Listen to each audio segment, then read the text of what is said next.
ismim Suhrob va 24 yoshdaman. Ammo bu voqea kechagidek yodimda. Bizga qarab turish uchun esa Jasminani yollashgan edi. Men 7 da, ukam esa 4 yoshda edi. Ota-onamiz bir bayramga chaqirilgan edi. U 19 yosh va bolalarga juda yaxshi qarar edi. Ukam uni yaxshi ko'rardi, chunki u ko'proq telefon o'ynashni o'rdiga, biz bilan o'yinlar o'ynardi. Bu safar u soat 9 da chiroyli sviter bilan keldi. U sochini yoyib, bizga bo'yaladigan daftarcha olib kelgan edi va 11 gacha televizor ko'rib daftarchani bo'yashni taklif qildi. Ota-onamiz kechroq kelishini va bu yangi yil esda qolarli bo'lishini aytdi. Ukam unga o'yinchog'ini maqtana boshladi. 11:50 gacha hammasi odatiy edi. Ko'chadagi koridorda bir ayol baqirganini eshitib qoldik.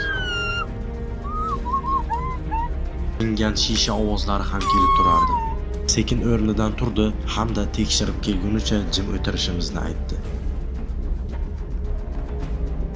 Uning yuzi vahimali ko'rindi va men undan nima bo'ldi deb so'raganimda javob bermadi. Shunchaki telefonini oldi va 911 ga telefon qildi. U pichirlab bizni joylashuvimizni ayta boshladi.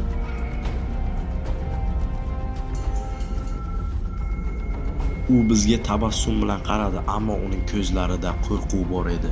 O'yin o'ynashimizni, hammomga borib yashinishimizni va tungi ninjalarga o'xshab ovoz chiqarmay o'tirishimizni ta'kidladi. Ukam juda xursand bo'lib ketdi, ammo men bu yerda nimadir xato ekanligini bilardim. Jasmina qo'limizdan ushlab bizni hammomga yetakladi. Birinchi ukamni, so'ngra meni vannaga qo'yib, vanna pardasini yopdi. Bo'lishidan qat'iy nazar ovoz chiqarmasligimiz kerakligini aytdi va men nima bo'layotganini pichirlab undan so'radim. U shunchaki ukang bilan vannada qolishga va'da ber deb aytdi. U burchakka borib o'tirdi va parda orqasidan bizga tikilib turardi. Toza havoga chiqib kelishini aytdi va unga ishonishimizni, bu yer xavfsiz ekanligini bildirdi. Ukam bilan vannada qo'rqqanimizdan bir-birimizni qattiq ushlab olgandik. Bizni nafas olishimiz va isitish tizimining ovozidan boshqa hech nimaning ovozi kelmayotgandi va shunda birdan ko'chadan oyoq ovozlari kela boshladi. Qadam tovushi har bir eshikda to'xtab o'tayotgan edi. Men shu darajada qo'rqib ketganimdan ukamning og'zini qo'lim bilan yopib olgandim. Nimadir bo'lishini sezdim, ammo eshitishga davom etdim. Shunda oyoq tovushlari bizning eshigimiz ortida to'xtadi. Biroz muddat sokinlikdan so'ng eshik dastagi ovozi eshitildi va Jasmina sokin tarzda "Hozir politsiya kelyapti, shunchaki bu yerni tark eting" deb aytdi.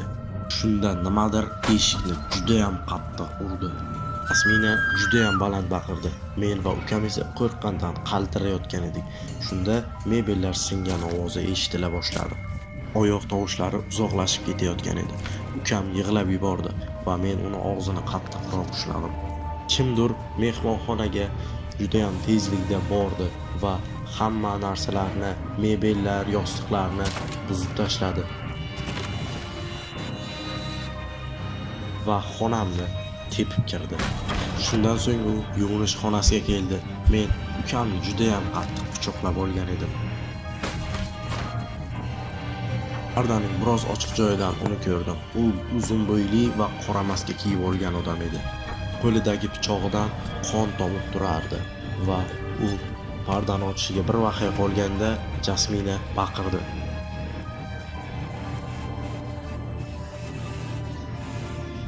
Bu erkak Jasminani quvib keta boshladi va Jasminaning oyoq izlari zinadan ko'tarilayotganligi eshitilib turardi. Shundan so'ng atrofni 7 tacha politsiya o'rab oldi.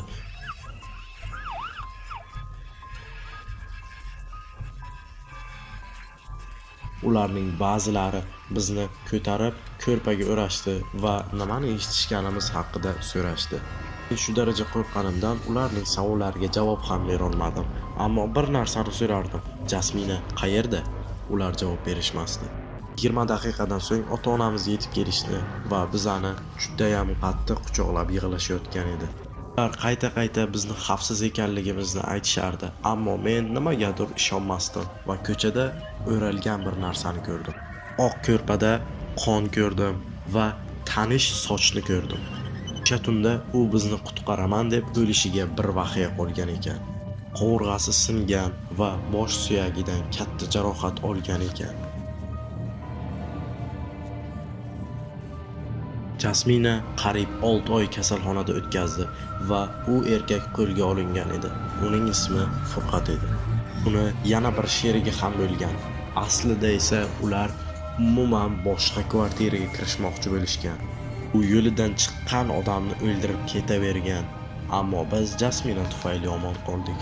Uni ko'rish uchun kasalxonaga bordim.